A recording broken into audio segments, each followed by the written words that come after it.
When you were here at your arraignment in May, you were very polite and respectful, and Subscribe to Tribunalite and turn on the bell for more courtroom stories.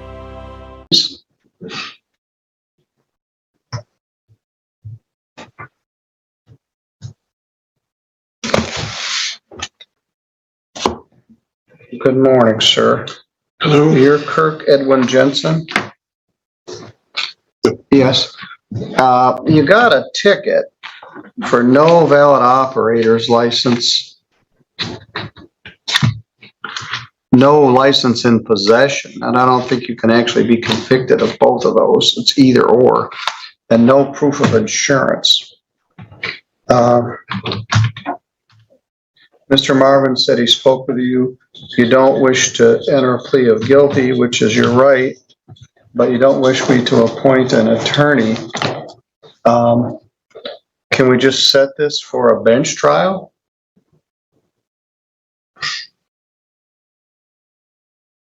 Or have it's either that or a jury trial, is that what you're saying? Yes. You have a right to have well, let me ask you this. You don't want me to appoint an attorney. Do you wish to hire one? No, I really don't even want to contract with the Crown Corporation here. This has really turned into a religious persecution issue because, and I'm sure you can see, I canceled that driver's license 13 years ago because I didn't want to have that contract any longer. And I wanted to get out of that system and be completely separate. So I went with a different government altogether, with a different issuing authority. And I have documentation in the form of an international driving permit, which Mr. Marvin acknowledged he is aware of because he said he used to have one. So he knows about them, and that's what I had when I presented it to the officer. For whatever reason, the officer thinks it's not valid or that it's fraudulent, and that is his choice to decide that. But the charge of not having any driver's license on me is not true because I did have it on me. Do you have it with you today? No, he has it. Who has it? The Officer Brooks, who took it from me.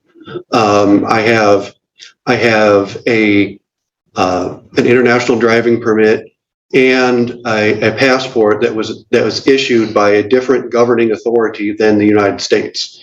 And for whatever reason, they're choosing not to acknowledge it. But it already has been. Well, that's an interesting defense. Now, we've been struggling with international driver's licenses. And for one issue, you have to be in the country legally. So we've got a number of Mexican people that have Mexican driver's license from Michoacan or Jalisco or one of the Mexican states. But if they're not here legally, it doesn't matter. You're obviously here legally. You were born a citizen. You may have. I've changed my nationality is what I've done. Where's your passport from? It's issued by the government of the United States of America. It's not a blue passport.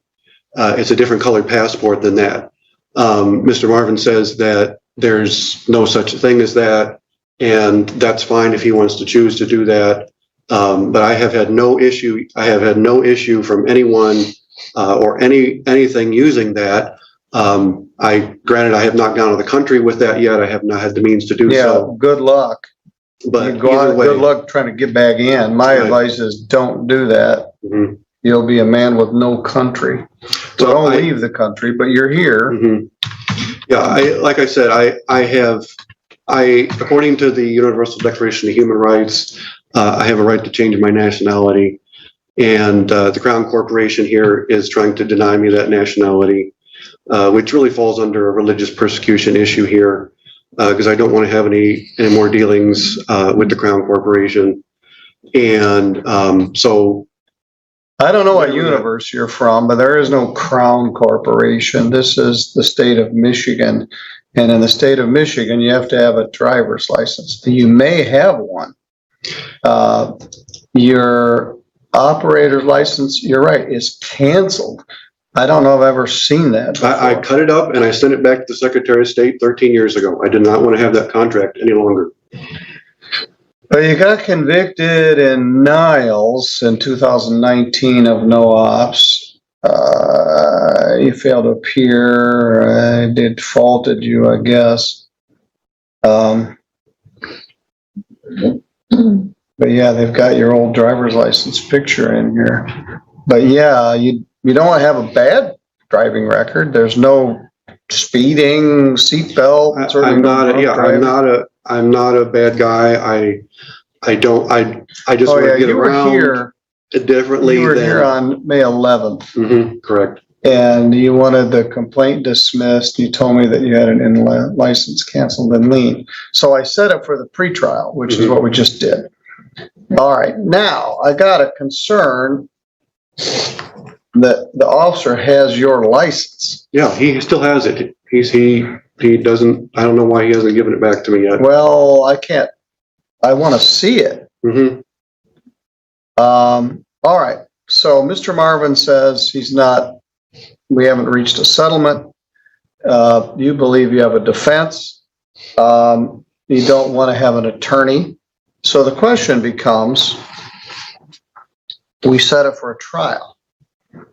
And do we set it for a trial in front of the judge, or do you wish to have a jury come in and hear this? I want to just plain have it settled, and whether it's with him and you. Well, I don't have the authority to settle it. He does. Mm-hmm.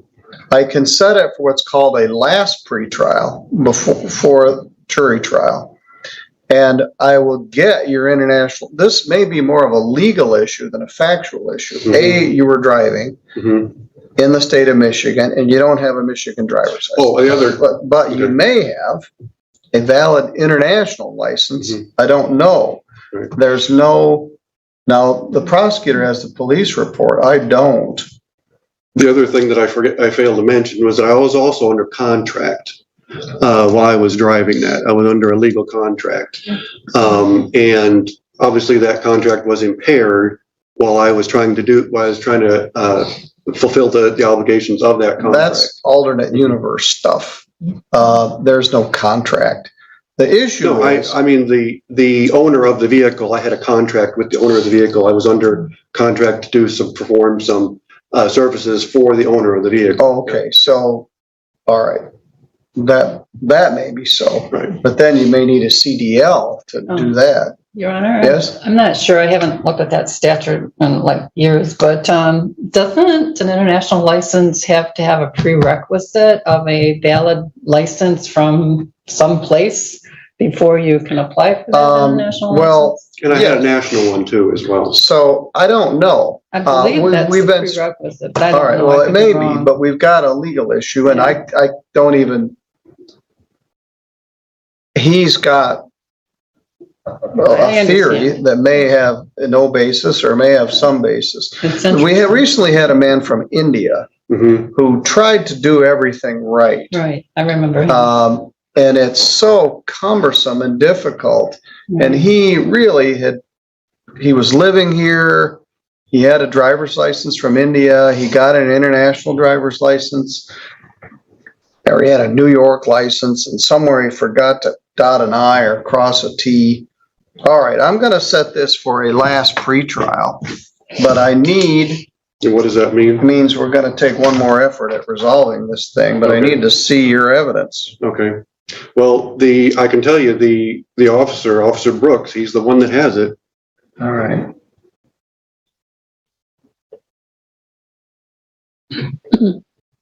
An attorney could help you with the legal issues on this. You don't wish to have? No, I have other representation.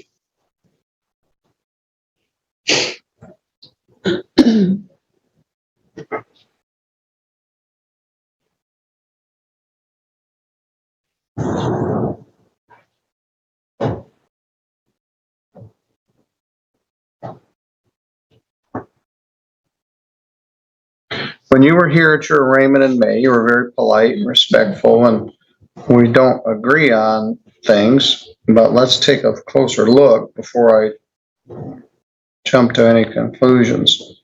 And I'll have a lot more evidence. at All right. that time, yeah.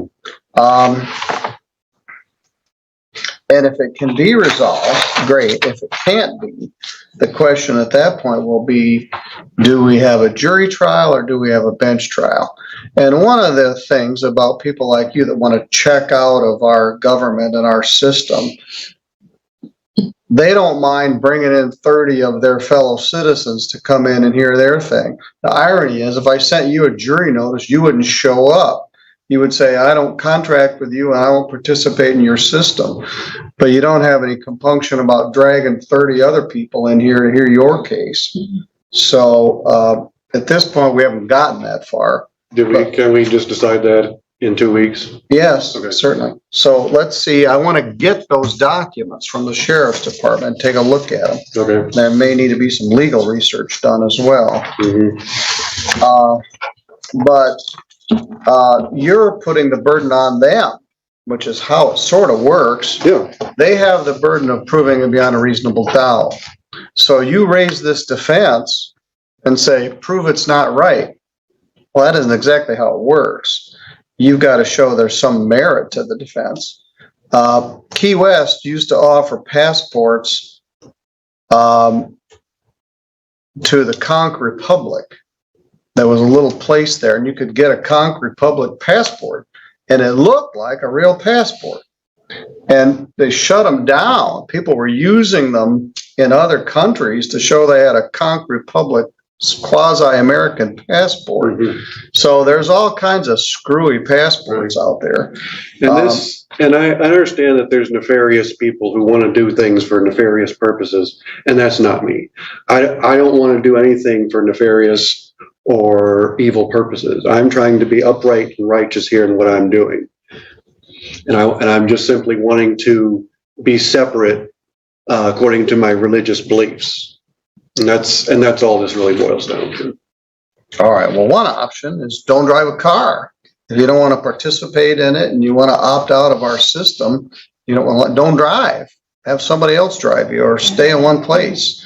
But if you want to use our public roadways and share the road with other people that are licensed, you can't just decide I live in an alternate universe and I don't have to obey the same rules that everybody else does. So one option is don't drive. And then you won't have to worry about it, but we'll see what we can figure out. We'll take another crack at this June 29th at 3 p.m. here, and I'll get those documents. If you have proof of insurance, bring it with you. Okay. All right, I'll see you then. Okay. Please subscribe to help the channel.